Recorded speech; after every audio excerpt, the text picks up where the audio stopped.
Bom dia, boa tarde, boa noite, companheiros e companheiras. Hoje o tema a ser tratado será a que foi denominada como PL do estupro, ou seja, o projeto de lei 1904 do deputado Sostênio Cavalcante. Bom, este projeto de lei causou extrema conturbação na sociedade brasileira sobre um tema delicadíssimo, que é a questão do aborto legal. Certo? O aborto legal, ele está dentro do Código Penal brasileiro desde 1940.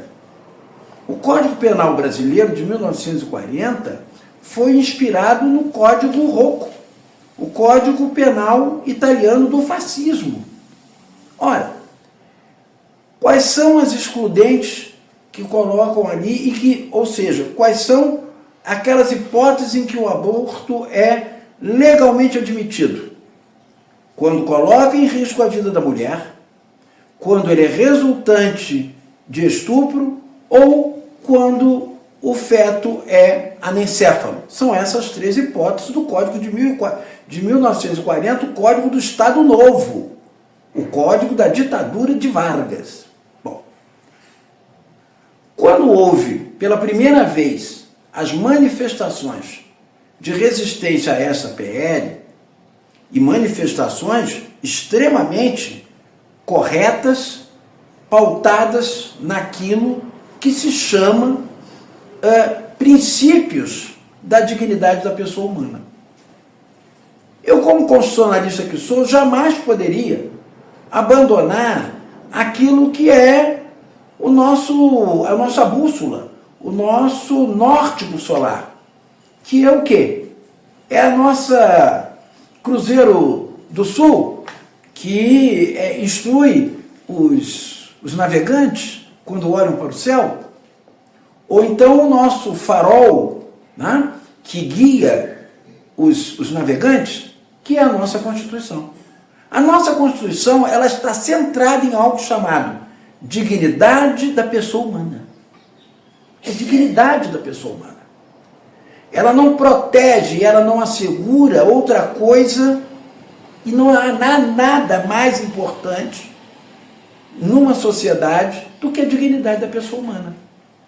Depois de 21 anos de regime militar, esta Constituição democrática, ela foi pautada na dignidade da pessoa humana, em contraposição a tudo aquilo que foi praticado durante os 21 anos de regime militar, que foi os atentados contra a dignidade humana e a violação sistemática dos direitos humanos. Olha, o que trata esta PL? Vamos lá. Quando nós vamos às ordenações do reino, as ordenações filipinas que vigeram no Brasil, desde o Brasil colônia até a edição do Código Civil de 1916, as ordenações foram as ordenações filipinas, as ordenações do reino. As ordenações do reino nunca fizeram referência ao aborto como crime. Não era o aborto não era entendido como crime. Existia uma previsão nas ordenações do reino que eram os chamados quadrilheiros. Eram aqueles chamados homens respeitáveis da sociedade que ficavam vigiando as mulheres, se elas estavam grávidas, e se elas estivessem grávidas e de repente a barriga sumisse, era um sinal de aborto. Esses quadrilheiros, eles também eram responsáveis por uma questão de ordem moral. Por quê?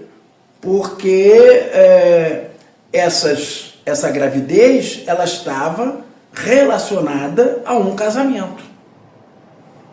Necessariamente relacionada a um casamento.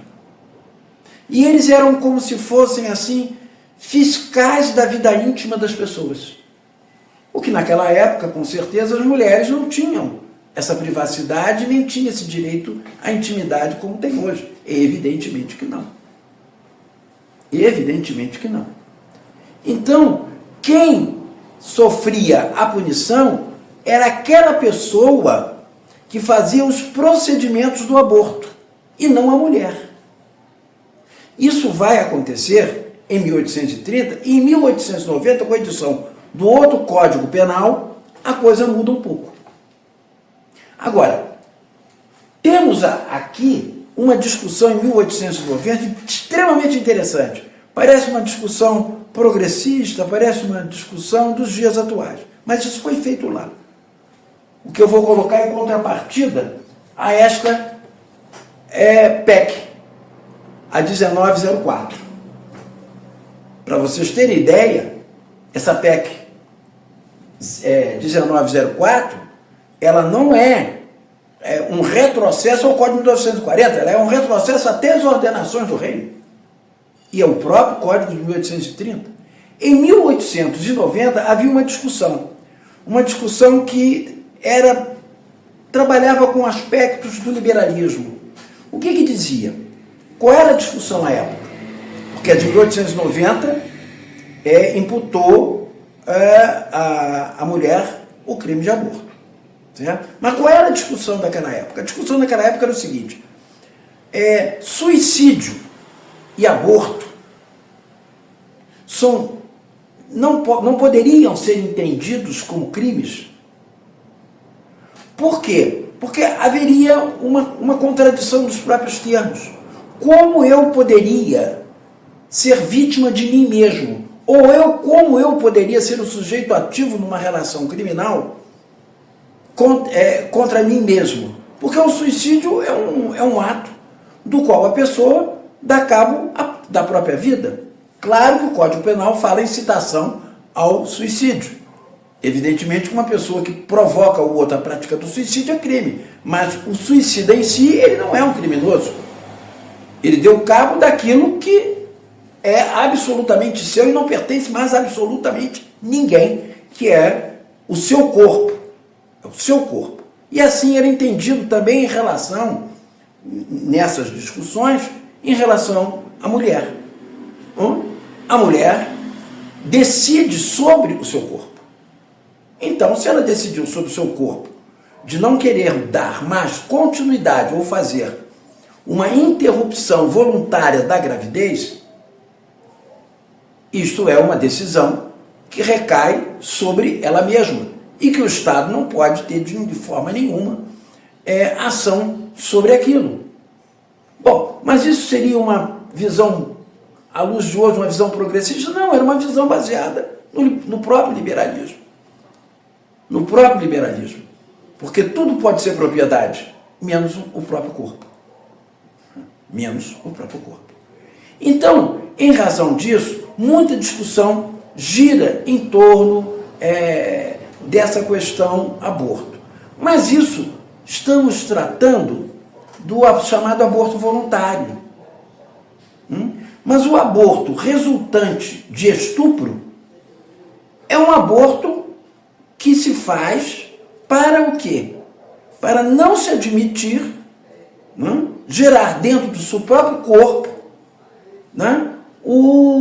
uma situação de violência absurda, talvez uma das maiores violências que uma mulher pode sofrer, que é o abuso sexual, é a coisificação, é a objetificação do próprio corpo, dentro de uma perspectiva patrimonialista, machista, misógina, que é contrária aos próprios princípios constitucionais da dignidade da pessoa humana.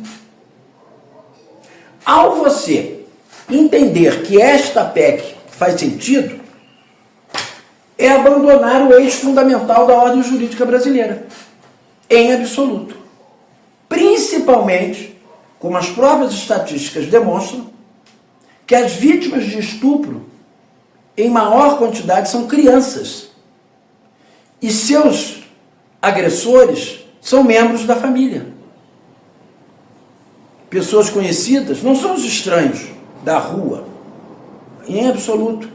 São meninas que se engravidam do próprio pai, ou do próprio tio, ou do próprio irmão, ou do próprio frequentador da casa. Então, não é justo e não é absolutamente razoável que esta PEC coloque para esta pessoa que pratica esse aborto com até 22 semanas, ultrapassando a partir da 22ª semana, como se fosse um homicídio simples, com pena de 20 anos, e o estuprador com pena máxima de 10 anos. Onde já se viu isso? O estuprador tem a metade da pena, quer dizer, o agressor tem a metade da pena, do que aquela vítima que quis se, não mais dar continuidade à violência dela sofrida, porque aquela gravidez é a continuidade e é o fruto do aborto, e é o fruto do estupro. Não precisa ser nenhum jurista, não precisa ser nenhuma pessoa ligada às letras jurídicas para chegar à conclusão que isto é uma barbárie. Isto é uma barbárie. Isto é transformar mulheres e crianças em criminosos. Criminosos equiparados a homicidas. Desde quando um aborto resultante de estupro pode ser equiparado ao homicídio? Claro que o aborto é um crime contra a vida, mas tem as excludentes. E as excludentes são essas. Se você não tiver situações limites no direito penal em que permita que você ultrapasse a linha, porque o que está em jogo é a sua própria vida e você não pode abrir mão da sua própria vida, como, por exemplo, todas as excludentes de criminalidade, legítima defesa, estado de necessidade, estrito cumprimento do dever legal, dever de ofício, enfim, tudo isso são excludentes. Por quê? Porque você não pode, de maneira nenhuma, abrir mão da sua vida em função de outra, em função de alguma outra coisa qualquer. Estado de necessidade, você luta numa situação extrema, né? Os casos mais frequentadores dos livros didáticos de direito penal é o sujeito, é um náufrago, né? Que disputa uma boia com outra pessoa em razão da sua própria vida. Ele não pode abrir mão da sua vida em relação ao outro, de maneira alguma. E como esta mulher vai dar continuidade a uma gravidez, primeira hipótese, colocando em risco sua própria vida, não é crime. Mas e o aborto? E o estupro? O estupro é alguma coisa tão leve, é tão suave, que ela é capaz de dar continuidade a esta gravidez? O nosso Código Civil, ele diz o quê? Ele diz que a personalidade ela só começa com o nascimento com vida. Mas põe a salvo desde já os direitos do nascituro. Olha, nós temos aí uma ambiguidade. Nós temos aí uma ambiguidade.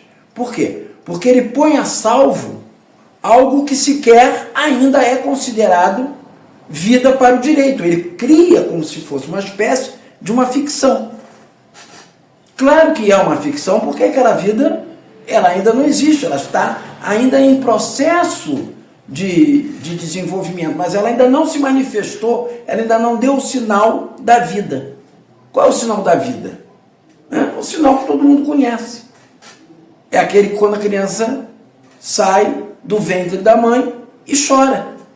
Nasceu com vida. Está lá desde o direito romano, isso não tem novidade nenhuma. Agora, pôr a salvo, né, os direitos do nascituro fruto de um estupro, isto realmente algo completamente desatinador para qualquer pessoa com um mínimo de bom senso, com noções de justiça e com noções de respeito ao outro, à dor do outro. Né? Algumas coisas têm que ser levadas em consideração para além disso. Essa questão aborto, ela é um tema discutido no mundo inteiro. Isso não é pacificado em lugar nenhum. Cada país diz exatamente com que tempo de gravidez o aborto é autorizado. Nos Estados Unidos, o caso Roe versus Wade foi um caso muito famoso, porque a Suprema Corte ela determinou nessa sua decisão que o aborto ele era legal, era admitido o aborto nos Estados Unidos. Com a composição da Suprema Corte ultraconservadora como hoje ela é, por força das indicações do Donald Trump, este foi um dos retrocessos. Deixou para cada estado norte-americano decidir sobre a legalidade do aborto e como ele deveria ser tratado, ou, enfim, em cada estado. Isso correspondeu a um retrocesso imenso, como outros, como o retrocesso em relação aos armamentos e um retrocesso em relação às cotas raciais. Então, essa marcha ultraconservadora trazida pelo governo Trump, ela deixou marcas muito sérias dentro de coisas que já estavam, assuntos que já estavam consagrados, já estavam amadurecidos dentro da própria sociedade norte-americana, né, que se intitula como democrática. Isso é um outro assunto, que ela se intitula como democrática. Então esse foi o caso Wade. Né? Mas o que existe por detrás disso? O que existe por detrás disso é uma questão que é muito séria, que é um projeto teocrático de poder. De onde partiu este projeto de lei? Este projeto de lei saiu deste deputado que pertence à bancada da Bíblia. Alguns hoje chegam a chamar, de tão ousada que ela é, de cambada da Bíblia. Mas não vou entrar nesse mérito e vou usar do que ela politicamente ela é conhecida como bancada da Bíblia. Esta bancada da Bíblia, ela tem dentro dos fundamentalistas evangélicos, né? Não digo os evangélicos, eu digo os fundamentalistas evangélicos, porque nós não podemos generalizar em nada na nossa vida, principalmente na política. Então, é a bancada ultraconservadora, fundamentalista, associada à extrema-direita e ao ultraconservadorismo. É um projeto teocrático. Aí cabe aqui fazer as distinções entre teocracia e Estado confessional. Qual é a diferença? O Brasil é um Estado confessional, foi um Estado confessional no curso da Constituição de 1824, está fazendo 200 anos. Com a primeira Constituição Republicana de 1891, o Brasil deixa de ser um Estado confessional e passa a ser um Estado laico. Ora, o que é o Estado confessional? É o Estado que tem ligações com determinada religião. No nosso caso, né, o Estado era confessional por conta da sua relação com a Igreja Católica. A teocracia é uma outra coisa, ela é um regime político. A teocracia é uma outra coisa, é um regime político. É o Estado sendo regido não pelas normas produzidas pela Casa Parlamentar, mas as normas baseadas num texto dito sagrado. Né? Assim como se dá com alguns países islâmicos. E não precisamos ir a países islâmicos. O próprio Vaticano é um Estado teocrático. O que governa o Vaticano são aquelas regras, né, da sede da Igreja Católica, da Santa Sé. A Santa Sé se rege por regras de natureza religiosa, produzidas por aquele Estado religioso. Qual é o projeto desse fundamentalismo evangélico? É tornar o Brasil um Estado teocrático. Porque, a bem da verdade, na prática, com o número de cadeiras que eles ocupam no Congresso, eles já estão ensaiando de querer o quê? De querer adulterar a Constituição, né? Aprovar projetos que são absolutamente inconstitucionais, deitar regras morais e regras religiosas para o conjunto da sociedade brasileira que necessariamente não é evangélica de maneira alguma. Nós temos uma pluralidade de religiões e a própria Constituição garante esta pluralidade, ao contrário do que esses fundamentalistas fazem, que é a demonização de outras religiões. O que isso é gravíssimo, isso é seríssimo. Esta PL, ela foi o extremo. Ela foi o extremo. Ela chegou ao extremo, ela chegou no tocar a vida, inclusive de crianças. Inclusive de crianças. A literatura, ela fala muito nos seus clássicos sobre a relação de adultos com menores. O mais conhecido deles todos é Lolita, do Vladimir Nabokov. É um romance que o personagem mantém relações sexuais com uma menina de 12 anos. Um homem se apaixona, um homem adulto se apaixona por uma menina de 12 anos e mantém relações sexuais com ela. Este romance deixa muito claro, e na época ele foi muito criticado, porque naquela época quem lia entendia que ele estava fazendo apologia à pedofilia, quando na verdade o Vladimir estava denunciando a existência desse tipo de relação nas sociedades e que elas sempre, por hipocrisia e moralismo, esconderam. Sempre por moralismo, esconderam. Então, quem quiser se deliciar com o clássico da literatura, ele é Lolita. Ele é Lolita. E muitas dessas gravidez com crianças são frutos de pedofilia, de estupro. E elas engravidam. E elas se tornam mães, de um lado segurando o seu bebê e do outro segurando sua boneca. Criança não é mãe, estuprador não é pai. É isso que precisa ser entendido. Mas será que no mundo religioso esse tipo de coisa ele não é bem definido ou não é bem definido isso? Eu sei que passagens da Bíblia, no Velho Testamento, existem situações de estupro. Várias passagens de estupro. Mas será que isso leva essas pessoas a entenderem que o estupro é algo sagrado, porque está no Velho Testamento?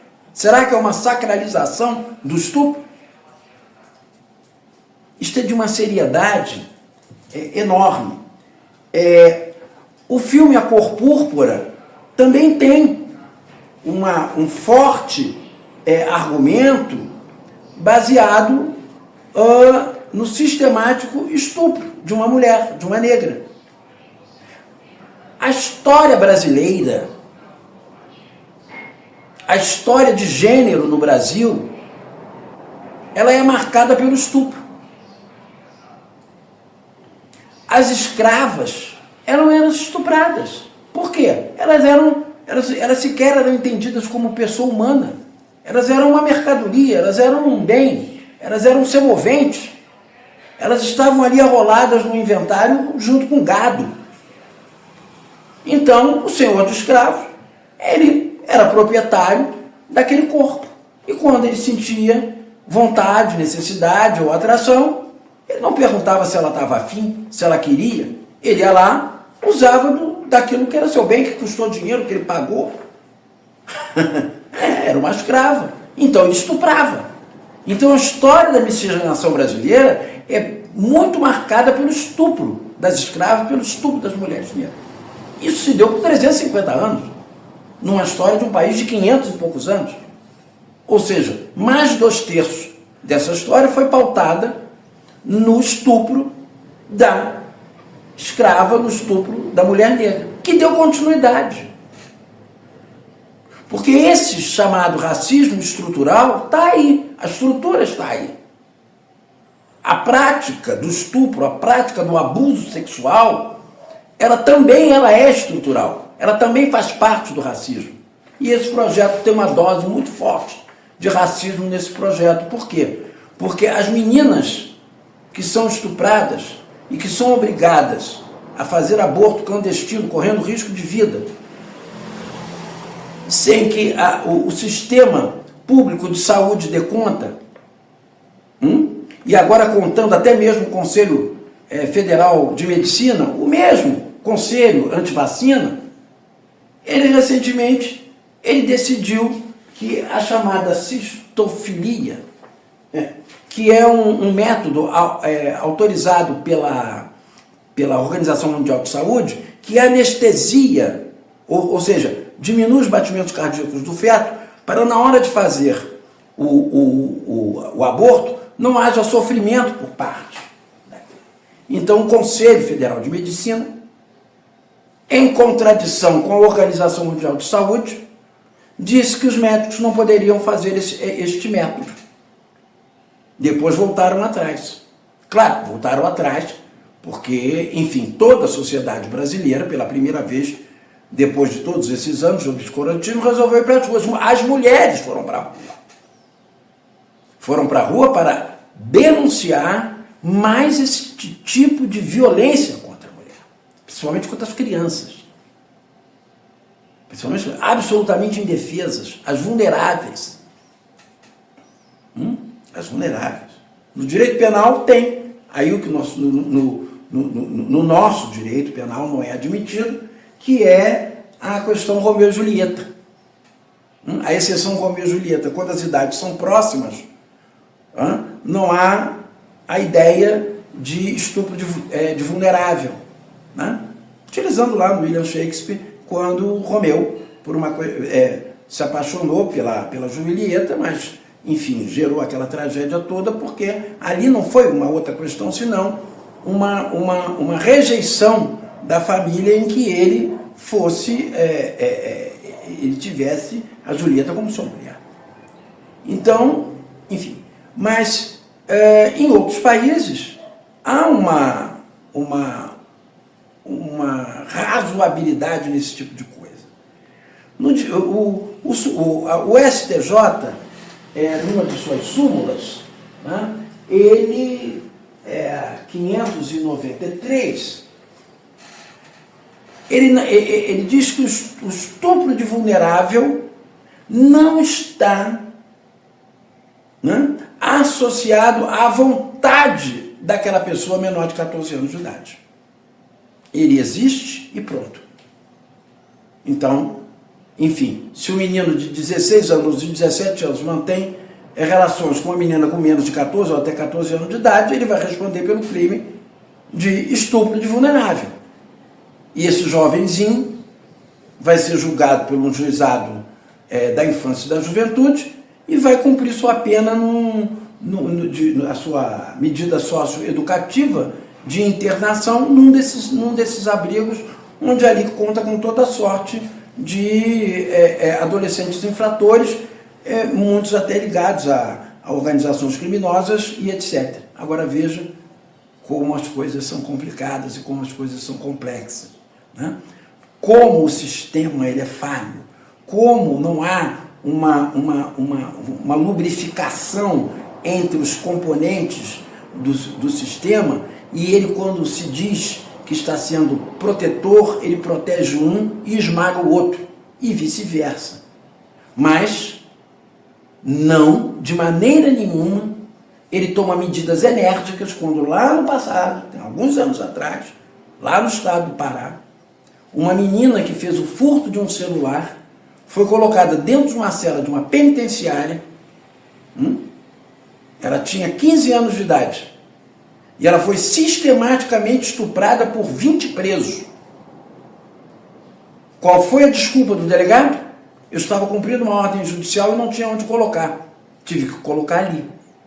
A juíza, bom, já que não tinha abrigo para criança e adolescente, foi para lá.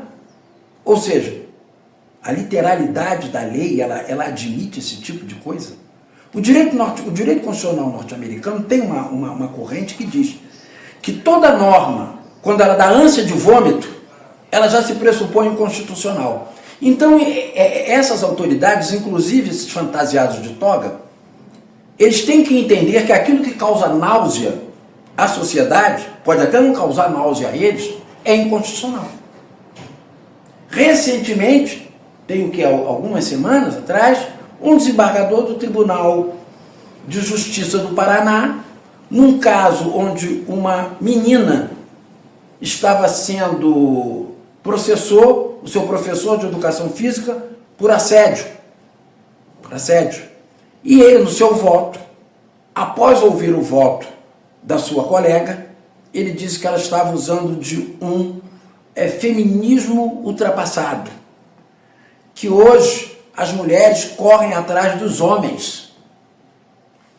Literalmente, ele diz isso. Eu não estou fazendo nenhum tipo de interpretação do que foi dito dele, por parte dele. Ele disse exatamente isso. Que as mulheres estão correndo atrás dos homens por falta de homens. E que ele, quando sai à noite, ele verifica isso. Isso é voto? Isso é manifestação de alguém que ocupa a última instância do seu Tribunal de Justiça do seu Estado? Não. De maneira alguma. Ele está tanto em desacordo que, vamos lá, existe um protocolo para julgamento com perspectiva de gênero, pelo CNJ, de 2021, da Escola Nacional de Aperfeiçoamento e Formação de Magistrados. O NUPEGRE, Núcleo de Pesquisa em Gênero, Raça e Etnia, da Escola da Magistratura do Estado do Rio de Janeiro, ela tem um estudo muitíssimo sério a esse respeito. Pois bem, então, não há como esse magistrado, por força da própria abertura do processo disciplinar feito pelo ministro Felipe Salomão, para que ele respondesse em 15 dias sobre esta coisa horrenda, evidentemente que vai ter que gerar algum tipo de sanção disciplinar. Mas como os magistrados, ao cometerem atos ilícitos, e às vezes até criminosos, a maior sanção é a aposentadoria compulsória proporcional ao tempo de serviço. Ou seja, ele vai continuar, se aposentado compulsoriamente, recebendo os seus benefícios.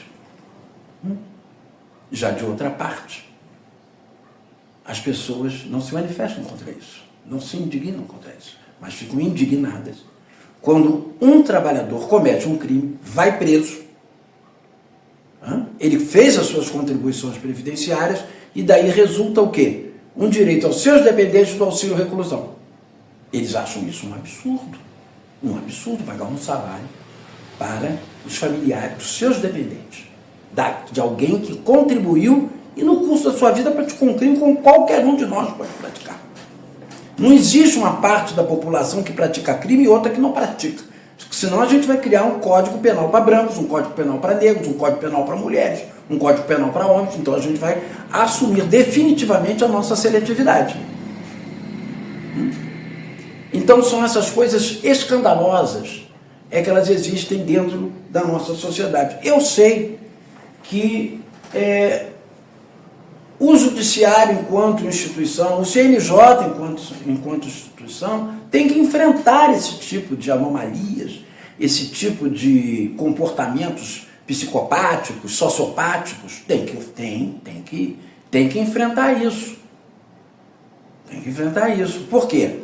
Porque o machismo, como o racismo, como a homofobia, ela é estrutural. Sim, ela está dentro da sociedade brasileira, mas o mais grave, ela é institucional. E se ela é institucional, as instituições têm que estar rigorosamente preparadas para banir este tipo de prática dentro das instituições. Porque se você tem um poder judiciário ao qual você se socorre, e como nesse caso o voto desse desembargador, ele descriminaliza ou ele absolve aquela conduta do assediador em relação a uma criança de 12 anos de idade, para dizer e comparar essa criança de 12 anos de idade com uma mulher que corre atrás de um homem, então as coisas estão indo muito mal. As coisas estão indo muito mal. Aí nós não vamos poder ter mais segurança no judiciário, porque alguns membros do judiciário, eles se associam a esse tipo de coisa, a machismo, a racismo, a homofobia e todas as práticas de ódio. A sociedade brasileira, só para eu concluir, a sociedade brasileira é uma sociedade pautada no ódio. O ódio na sociedade brasileira é estrutural. O ódio é estrutural. Então não tenhamos dúvida disto, que o ódio na sociedade brasileira ele é estrutural. Esses 4 anos que nós passamos de obscurantismo serviu para levantar a tampa do ralo de 30 milhões de pessoas que viviam com a compreensão de que uma sociedade deve ser pautada na barbárie. Então não tenhamos dúvida sobre isso. Então é preciso que as coisas sejam alinhadas, é preciso que as coisas vão para o seu devido lugar, porque senão nós não estamos vivendo num Estado democrático de direito e estaremos sempre com uma democracia ameaçada. O pior, ameaçada não por uma minoria, ameaçada pelos próprios membros de instituições. Isso é muito claro. Esta PL, ela está lá, ela não deu prosseguimento, ela foi aprovada em 24 segundos pelo presidente da Câmara e está lá. Não conseguiu caminhar por causa da reação da sociedade brasileira. Mas nós precisamos ter muito cuidado com o passo largo que está se dando em direção ao fascismo teocrático. Gente, mais uma vez eu agradeço aos meus seguidores e, sobretudo, o que se deve ter sempre em mente é a educação. É essa educação. A educação para a sexualidade, a educação nas escolas, sem essa ideia de escolas sem partido, sem nada disso. Os Estados Unidos, como sempre as pessoas gostam de fazer referência, eles conseguiram dar o seu grande avanço, um grande passo na direção da igualdade, no caso Brown versus Board Education, onde não existia a ideia de separados mas iguais. Todos têm que viver dentro do mesmo espaço, as suas escolhas e da maneira de tratamento igual. Então é isso, é a educação para a cidadania, é a educação para a civilidade e a educação para a democracia.